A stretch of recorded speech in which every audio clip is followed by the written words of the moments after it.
ഇന്ത്യയുമായി വ്യാപാര കരാർ ഒപ്പിടാനുള്ള അവസാന ഘട്ടത്തിലെത്തിയെന്ന് European Commission president Ursula von der Leyen പറഞ്ഞത് വിപണിക്ക് ആശ്വാസമാണ്. എല്ലാ കരാറുകളുടെയും മാതാവെന്നാണ് ലോക സാമ്പത്തിക ഫോറത്തിൽ ഉർസുല ഇതിനെ വിശേഷിപ്പിച്ചത്. അടുത്ത ദിവസങ്ങളിൽ ഞാൻ ഇന്ത്യയിലേക്ക് യാത്ര പോകും. ഇനിയും ജോലി ബാക്കിയുണ്ട്. എന്നാൽ ചരിത്രപരമായ ഒരു കരാർ സാധ്യമാക്കുന്നതിന്റെ അരികിലാണ് ഞങ്ങൾ. ചിലർ ഇതിനെ എല്ലാ കരാറുകളുടെയും മാതാവെന്നാണ് വിളിക്കുന്നത്. 200 കോടി പേർക്ക് ഈ കരാറിന്റെ ഗുണം ലഭിക്കുമെന്നും ഉർസുല കൂട്ടിച്ചേർത്തു. ഇന്ത്യ സന്ദർശനത്തിന് മുന്നോടിയായാണ് ഈ പ്രസ്താവന. ഉർസുല വോൺ ഡെർ ലയനും സംഘവും 25 മുതൽ 27 വരെ ഇന്ത്യ സന്ദർശിക്കുന്നുണ്ട്. റിപ്പബ്ലിക് ദിനാഘോഷങ്ങളിൽ മുഖ്യ അതിഥികളാണ്. പ്രധാനമന്ത്രി നരേന്ദ്രമോദിയുമായും നിർണായക ചർച്ചകളും ഉണ്ടാകും. ഈ മാസം അവസാനത്തോടെ കരാറിൽ ഒപ്പിടാനാകുമെന്നാണ് പ്രതീക്ഷ. പുതിയ ഭൗമരാഷ്ട്രീയ സാഹചര്യത്തിൽ അതിനിർണായകമാകും ഈ കരാർ. അമേരിക്കൻ പ്രസിഡന്റ് ഡൊണാൾഡ് ട്രംപിന്റെ പുതിയ തീരുവ ഭീഷണി രാജ്യാന്തര സാമ്പത്തിക വിപണികളിൽ വലിയ ആശങ്കയാണ് പടർത്തുന്നത്. ഇന്ത്യൻ ഓഹരി വിപണിയിൽ കഴിഞ്ഞ 8 മാസത്തിനിടെ നേരിട്ട ഏറ്റവും വലിയ നഷ്ടമാണ്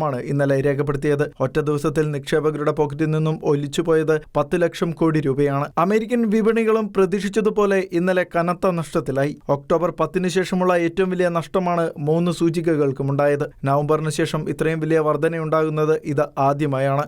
ട്രംപിന്റെ നീക്കങ്ങളിൽ നിക്ഷേപകർ കടുത്ത ആശങ്കയിലാണെന്നാണ് ഇതിന്റെ സൂചന. യൂറോപ്യൻ വിപണി 2ാം ദിവസവും കനത്ത നഷ്ടത്തിലാണ്. 200% അധിക തീരുവ കൂടി ചുമത്തുമെന്ന് ട്രംപ് ഭീഷണി മുഴക്കിയതോടെ ഫ്രാൻസിലെ മദ്യനിർമ്മാണ കമ്പനികളുടെ ഓഹരികളും ഇടിഞ്ഞു. ദാവോസിലെ ലോക സാമ്പത്തിക ഫോറത്തിൽ ലോക നേതാക്കന്മാരുടെ ഒത്തുചേരലിലാണ് ഇപ്പോൾ നിക്ഷേപകർ ഉറ്റുനോക്കുന്നത്. ഏഷ്യൻ വിപണികളിലെ കഥയിലും മാറ്റമില്ല. പ്രധാന ഓഹരി സൂചികകൾ തുടക്കം മുതൽ നഷ്ടത്തിലായിരുന്നു. നിക്കോയ് 1.28%, ഹോങ്കോങ് സൂചിക 0.12% ഇടിഞ്ഞു. ഷാൻഹായ് സൂചിക തുടക്കത്തിൽ ഇടിഞ്ഞെങ്കിലും നിലവിൽ ചെറിയ നേട്ടത്തിലാണ്.